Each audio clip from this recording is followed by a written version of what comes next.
Varicose veins కి సరైన చికిత్స కోసం సంప్రదించండి ఎవిస్ హాస్పిటల్.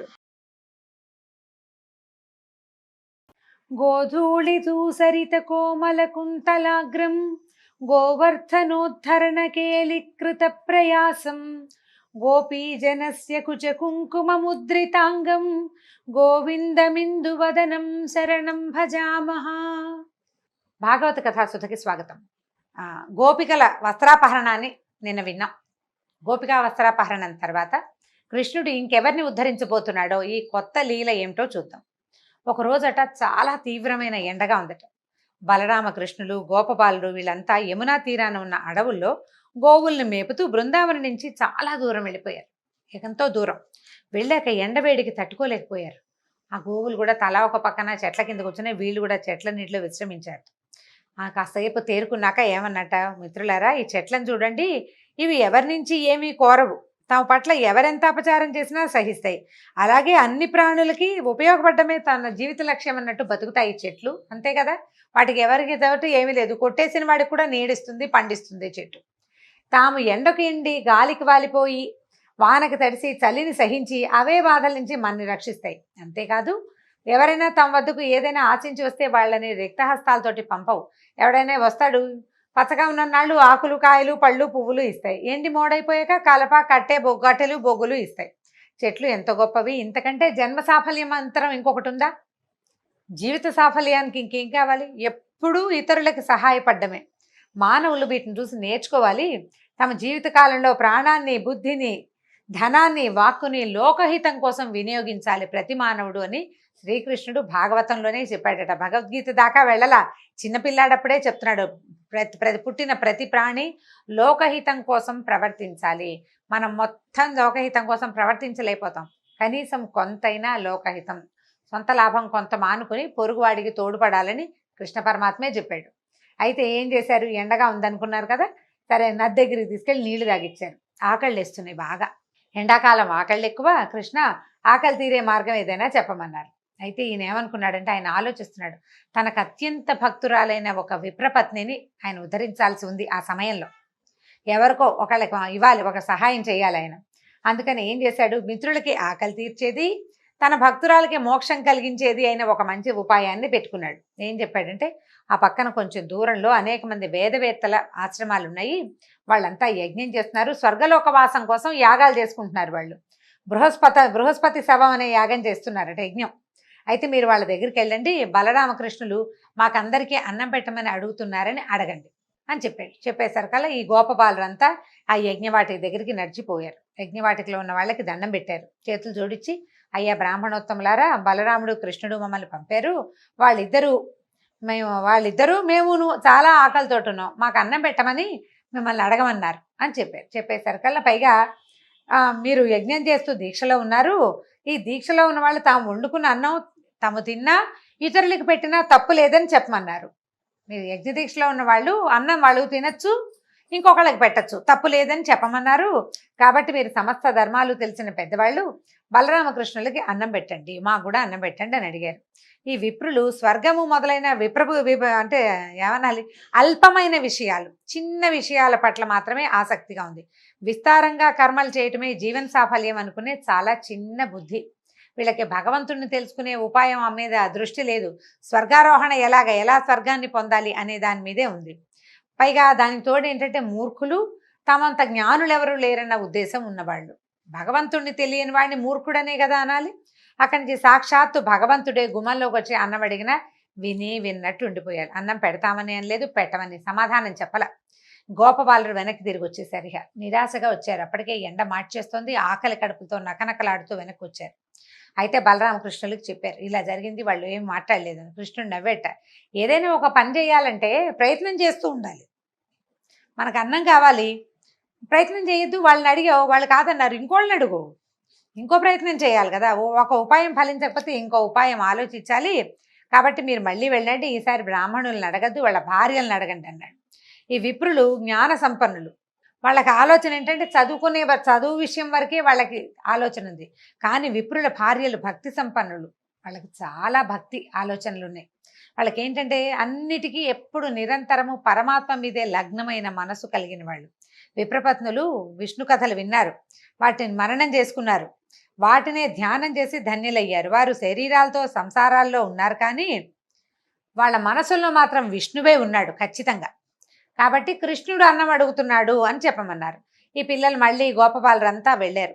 భార్యలు కూర్చునేందుకు ప్రత్యేకంగా ఒక పక్కన ఒక శాల ఉందట. ఈ యజ్ఞంలో ఉన్న మగవాళ్ళంతా బ్రాహ్మణులంతా యజ్ఞం చేసుకుంటుంటే వాళ్ళ భార్యలు కూర్చోడానికి ఒక పెద్ద శాల కట్టి ఉంది, కూర్చుని ఉన్నారు. వాళ్ళంతా చక్కగా అలంకరించుకుని చక్కగా లక్షణంగా కూర్చుని ఉన్నారు. ఉండేసరికల్ గోపబాలుడు నమస్కారం చేసి చెప్పారు వాళ్ళకి, కృష్ణుడు ఆవులు మేపుతూ ఇంటి నుంచి చాలా దూరం వచ్చేసాడు. అతని అనుచరులమైన మేము, వాళ్ళ అన్నయ్య అయిన బలరాముడు కూడా ఆకలితోటి ఉన్నాం అని చెప్పాడు. మా అందరికీ అన్నం పెట్టమని అడగమన్నాడు అని అడిగేసరికల్లా ఈ మన విప్రపత్నులు, ఈ బ్రాహ్మణ స్త్రీలు అప్పటికే ఈ కృష్ణుడి సంగతులన్నీ విని ఉన్నారు. కృష్ణుడు సాక్షాత్ శ్రీమన్నారాయణ అనే భావనతో కూడా ఉన్నారు. పరమాత్మే అడగడం తమది పూర్వజన్మ పుణ్యం అనుకుని ఏం చేశారు, వెంటనే గబగబా నడుం కట్టి వంటలు చేసేసారు. చకచక అందరూ కలిసి షడ్రుచులతో అనేక పదార్థాలు ఉండి పెద్ద పెద్ద పాత్రల్లో పెట్టుకున్నారు. భర్తలు, సోదరులు, బంధువులు, పుత్రులు అందరూ స్త్రీలను అన్నం మోసుకెళ్ళద్దు అని కేకలేశారు. అయితే ఏంటంటే నదులకి ఎన్ని కొండలు అడ్డం వచ్చినా అవి సముద్రం వైపే దారితీస్తాయి. అయినా కూడా వీళ్ళు ఏం చేశారు, అలాగే ఈ విప్రపత్నులు ఎవరు వద్దన్నా సరే ఈ అన్నపాత్రలు అవి మోసుకుంటూ కృష్ణుడు ఉన్న చోటుకి వెళ్ళారు. వాళ్ళల్లో ఒక ఆమె భర్త గట్టిగా అడ్డుకున్నాడు. ఆమెను వెళ్ళని వాళ్ళ చేతులు గుచ్చేసుకున్నాడట. వెళ్ళనిపోయేసరికల్లా ఆమె ఉండిపోయింది అక్కడే. మిగిలిన వాళ్ళంతా వెళ్ళిపోయారు. వెళ్ళంగానే వాళ్ళని చూసేసరికల్లా వాళ్ళకి ఏమనిపించిందంటే తమ జీవాత్మ పరమాత్మలోకి చేరిపోతున్న భావన కలిగిందట. ఆ దివ్యమంగళ స్వరూపాన్ని చూస్తూ ఉండిపోయారు. అప్పుడు ఏం చెప్పాడంటే కృష్ణుడు నవ్వుతూ చెప్పాడట, విశ్వంలో ఉన్న సమస్త జీవులకి ఆత్మని నేనే, ప్రపంచంలో ఉన్న ప్రతి ప్రాణిలోనూ ఉన్నది నేనే, కానీ అందరికీ నా పట్ల సమానంగా భక్తి ఉండదు. ఒక్కొక్కడు నన్ను నమ్మడు కూడా, నమ్మని వాడు ఉంటాడు. కొందరు భక్తి ఏంటంటే ఫలాపేక్షతోటి ఉంటుంది.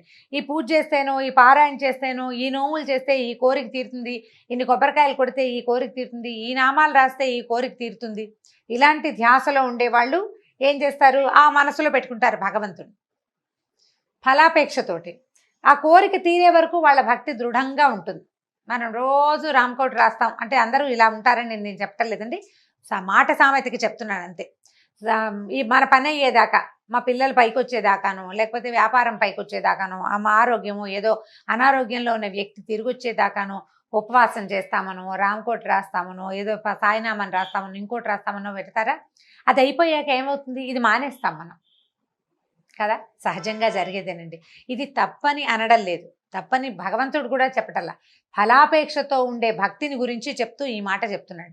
వాళ్ళ పని అయిపోయాక ఇంకా భక్తి ఉండదు, ఇంత దృఢంగా ఉండదు, కొద్దిగా ఉంటుంది. ఆయన పట్టుకున్నాం, పని అయ్యింది, ఈసారి మళ్ళీ అవసరమైనప్పుడు మళ్ళీ పట్టుకుందామని ఒక ఆఫీసర్ భావన ఉంటుందన్నమాట భగవంతుడి మీద. అయితే కొందరికి భక్తి అహైతుకి అంటే ఫలాపేక్ష లేనిది, వాళ్ళకి నిర్మలమైన ప్రేమ నిరంతరం ఉంటుంది. ఎవరు ఎన్ని అవరోధాలు కల్పించినా, ఏం జరిగినా, మనమే నడుస్తూ గోతులో పడినా కూడా భక్తిలో మార్పు ఉండదు. మనం గోతులో బతికితే భగవంతుడు ఏం చేస్తాడు అనిపిస్తుంది. సాధారణంగా మనకెట్లా ఉంటుంది, ఏదైనా రాగానే ఇంకా దేవుడు లేడనేస్తాం. మరణం సంభవించగానే దేవుడు లేడు, ఏదైనా ప్రమాదం అయితే దేవుడు లేడు, వ్యాపారం పాడైతే దేవుడు లేడు, ఉద్యోగం పోతే దేవుడు లేడు. అవన్నీ మనకొచ్చిన సమస్యలు, దానికి భగవంతుడు ఉండడానికి దీనికి అసలు సంబంధమే లేదు. ఆ ధ్యాస ఉండదు మనకు అవన్నీ ఇవ్వడానికి దేవుడు ఉన్నాడని మనం నమ్ముతాం. ఈ ఫలాపేక్ష ఉన్నవాళ్ళు అది, కానీ ఫలాపేక్ష లేని, ఏ హేతువు లేని నిర్హేతుకమైన భక్తి ప్రపత్తులు కొంతమందిలో ఉంటాయి. ప్రత్యేకమైన వ్యక్తులు, సాధారణ జీవితాలు గడపరు వాళ్ళు, మనలాగా ఉండకపోయి ఉండొచ్చు బహుశా. అయితే ఈ వీళ్ళకి చెప్తున్నాడు, మీరు అటువంటి నిర్మలమైన భక్తి కలిగి ఉన్నవాళ్ళు. ఇప్పుడు యజ్ఞం చేస్తున్నారు, యజ్ఞం వల్ల ఒక ఫలితం ఉంది కాబట్టే యజ్ఞం, లేకపోతే ఎందుకు చేస్తారు? వీళ్ళు కృష్ణుడికి అన్నం తెచ్చారు, ఏం ఫలితం లేదు, వాళ్ళకి ఏం అక్కర్లేదు, ఆకలితో ఉన్నాను అన్నం పెట్టండి అన్నాడు, పట్టుకొచ్చారు. ఆయన డబ్బిస్తాడనో ముక్తిస్తాడనో ఊహ ఏం లేదు వాళ్ళకి. ఈ నిర్మలమైన భక్తి ఉంది, భక్తి కలిగిన వాళ్ళు. అందుకే మీకు నా దర్శనం ఇవ్వాలనే మిమ్మల్ని ఇక్కడికి రప్పించాను. మీరు వచ్చిన పని పూర్తయిపోయింది, నన్ను చూసేశారు కదా, ఇంకా మీరు వెనక్కి వెళ్ళిపోండి, మీ భర్తల యజ్ఞం పూర్తి చేసేందుకు సహకరించండి అనేసరికి ఆ స్త్రీలు ఒప్పుకోలేదట. వద్దునైనా మేము వెళ్ళము, వేదాలు ఘోషించే మాటలు సత్యమని నిరూపించు. నీ పాదాంబోజాలు అంటే నీ పాదాలు చేరినటువంటి భక్తులకి ఇక ఈ భవాంబోతులు ఈ ప్రపంచంలోకి తిరిగి రావడం లేదు. ఎవరైతే వైకుంఠంలో స్వామి సాయుధ్యాన్ని పొందుతారో వాళ్ళకి మళ్ళీ పుట్టుక లేదు అని వేదాల్లో చెప్పబడింది. అది నిరూపించు. వేదాలు ఉపనిషత్తులు చెప్తున్నాయి, నిరూపించు. మేము నీ పాదాలు పట్టుకున్నాం, సర్వసంగాలు త్యజించేసాం, భర్తలు లేరు, కొడుకులు లేరు, తమ్ముళ్ళు లేరు, మావయ్యలు లేరు, అందరినీ వదిలిపెట్టి వచ్చేసాం. నీ పాద సేవా భాగ్యాన్ని మాకు అనుగ్రహించు, ఇంతకు మించి ఇంక ఏమీ అడగమన్నారట. నీ పాదాల మీద పడిన తులసి దళం మాకివ్వు, అది 14 భువనాదుల మీద ఆధిపత్యం కంటే ఎక్కువ. మేము ఇప్పుడు వెళ్ళినా మమ్మల్ని వాళ్ళని తిరస్కరించి ఇక్కడికి వచ్చామని వాళ్ళు మమ్మల్ని కోపంతో భర్తలు కానీ బంధువులు కానీ పుత్రులు కానీ స్వీకరించరు. ఇది సహజంగా జరిగే కదా. నా మాట కాదని వెళ్ళావు, ఏమంటూ వచ్చావు, ఎక్కడి గురించి వచ్చావో అక్కడికే వెళ్ళిపో అంటారు, ఎవరి కోసం వెళ్ళావో అక్కడికే పొమ్మంటారు. లోక సహజంగా జరిగేది. వాళ్ళు ఒప్పుకోరు నాయన అంటే కృష్ణుడు చెప్పాడు గట్టిగా, నేను మీకు అనుజ్ఞిస్తున్నాను, మిమ్మల్ని దేవతలు కూడా తిరస్కరించలేరు, దేవతలు కూడా మిమ్మల్ని కాదనడానికి వీల్లేదు. మీ స్వజనులందరూ అంటే మీ తాలూకు పరివారం, భర్తలు, పిల్లలు, తర్వాత అత్తమామలందరూ చక్కగా గౌరవంగా ఆదరంగా స్వీకరిస్తారు. ఈ దేహంతో ఈ లోకంలో ఉండగా నాకు సమీపంలో ఉండాలని, నన్ను సేవించాలని అదే భాగ్యమని అని అనుకోకండి. నాకు దూరంగా ఉన్నప్పుడు అంటే నేను దూరంగా ఉన్నప్పుడు మీరు నా గురించే మాట్లాడుకుంటారు, ఇతరులు నా గురించి మాట్లాడితే శ్రద్ధగా వింటారు, నా రూపాన్ని మనసులో నిక్షిప్తం చేసుకుంటారు, నన్ను ధ్యానిస్తారు. భగవంతుడు దగ్గరలో ఉండటం కంటే దూరంలో ఉండటం చాలా గొప్ప విషయం అని చెప్తున్నాడు నేను. దూరంగా ఉన్నప్పుడే కదా ధ్యాస ఎక్కువ అవుతుంది, నా సాన్నిధ్యంలో ఉన్నప్పుడు అలా కుదరదు. కాబట్టి మీరు నాకు సమీపంలో ఉండాలని కోరుకోవద్దమ్మా. గృహిణులుగా మీకు జీవితంలో చాలా కర్తవ్యాలని, వాటిని శ్రద్ధగా నిర్వహించండి. ఆ ధర్మాన్ని పాటిస్తూనే మనసును నా మీద లగ్నం చేయండి, నాకు సన్నిహితులవుతారు, త్వరలోనే సాయుధ్యం పొందుతారని చెప్పి పంపించాడు. ఈ కృష్ణుడికి నమస్కరించి విప్రపత్నులంతా తమ తమ ఆశ్రమాలకు వెళ్ళిపోయారు. భర్తలు వారిని తమ మాట కాదని వెళ్ళారన్న భావాలే లేవు ఎవరికి. వాళ్ళ లోపలి భావాన్ని ఆ లోపల ఉన్న అంతర్జ్యోతే తుడిపేసింది. అందరూ సగౌరవంగా మామూలుగా ఉన్నారు, ఏమి ఇబ్బంది పెట్టలేదు. భార్యలతో కలిసి యజ్ఞం పూర్తి చేశారు. భర్త చేత అడ్డగించబడిన స్త్రీ మాత్రం ఒక ఆవిడ భార్యని వెళ్ళనివ్వలేదు కదా, ఆపేశాడు. ఆమె కృష్ణుడినే ఏకాగ్రంగా ధ్యానిస్తూ యోగం ద్వారా శరీరాన్ని విడిచిపెట్టేసిందట. కృష్ణుడు తక్షణం అనుగ్రహించాలనుకుంది ఆమెనే. ఆమె తాలూకు ఆత్మ భగవంతుడిలో లీనమైపోయిందట. ఈ బలరాముడు కృష్ణులు ఏం చేశారు, మిత్రులతో కలిసి ఈ విప్రపత్నులు తెచ్చారు కదా, బ్రాహ్మణ స్త్రీలు తెచ్చిన ఆహారాన్ని హాయిగా తిన్నారు. అప్పుడు బ్రాహ్మలు యజ్ఞం పూర్తయ్యేసరికి వాళ్ళు ఏం తెలుసుకున్నారంటే తమ భార్యలలో అంతకుముందు లేని తేజస్సుని, ప్రశాంతతని గమనించారు. భగవంతుణ్ణి సాక్షాత్ దర్శనం చేసిన వాడి ముఖంలో ఎలాంటి ప్రశాంతత వస్తుంది, ఎంత ప్రశాంతత, ఎంత తేజస్సు, ఎంత మనసు ఎంత నిమ్మళంగా ఉంటుంది. వాళ్ళు దేనికి హైరాన్ పడరు. వాళ్ళని చూసేసరికల్లా వీళ్ళకి అర్థమైంది కృష్ణుడి గురించి. వాళ్ళు విన్నారు, వాళ్ళకి తెలుసు కొంత. కానీ అయ్యో యజ్ఞం కోసం ఇలాంటి అవకాశాన్ని జారవిడుచుకున్నామేం చాలా చింతించేట. మనం మంచి మంచి వంశాల్లో పుట్టేము, శాస్త్రోక్తంగా అన్ని షోడశ కర్మలు చేయించుకున్నాము, చక్కగా అన్నీ చేసాం, వైదిక కర్మల్లో నిష్ణాతులమయ్యాం, యజ్ఞాలు చేస్తున్నాము, చాలామందికి గురువులు అయ్యాం. కానీ పరమాత్మ మన వాకిట్లో నిలబడి పట్టెడు అన్నం పెట్టమంటే పెట్టలేకపోయాము. ఎంత యజ్ఞం మీదే దృష్టి పెట్టుకున్నాం, పక్కనే చేతికి అందొచ్చిన పరమాత్మని మనం గుర్తించలేకని దురదృష్టవంతులం అయిపోయామని చాలా చింతించారు. యజ్ఞం చేసే దేశ కాలాలు, యజ్ఞ విధాలు, ఋత్విక్కులు, వాళ్ళు చదివే మంత్రాలు, అగ్నులు, ఆ అగ్నుల్లో వేసే వివిధ ద్రవ్యాలు, ఆ హవిస్సులని అందుకునే దేవతలు, యజ్ఞం చేసే యజమాని, యజ్ఞ ఫలము అన్నీ శ్రీమన్నారాయణుడే అని వేదంలో చెప్పబడింది. అదంతా చదువుకున్నాం మనం, చదువుకున్న విద్యార్థులకు కూడా చెప్పాం. కానీ స్వయంగా వాకిట్లో నిలబడినటువంటి యజ్ఞ పురుషుణ్ణి మాత్రం నిరాదరించాము. యజ్ఞం పూర్తి చేసి ఏం పొందాం, మనం పొందిందేమిటి, పోగొట్టుకున్నదేమిటి అని ఆశ్చర్యంగా ఆలోచించుకున్నారు. వాళ్ళు సిగ్గుపడ్డారు వాళ్ళ తాలూకు ప్రవర్తన పట్ల. మనం యజ్ఞం చేసేది ఎవరి కోసం అయితే యజ్ఞం చేస్తున్నామో అతడు వచ్చి వాకిట్లో నిలబడ్డాడు, ఆయన్ని వాకిట్లో నుంచే వెనక్కి పంపేశాం. యజ్ఞం వల్ల ఫలితం వస్తుంది, క్రియ వల్ల ఫలితం రాదు కదా, కర్మలతోటి ఫలితాలు రావు. దాంతో వీళ్ళు ఏమనుకున్నారు, చాలా బాధపడిపోయారు.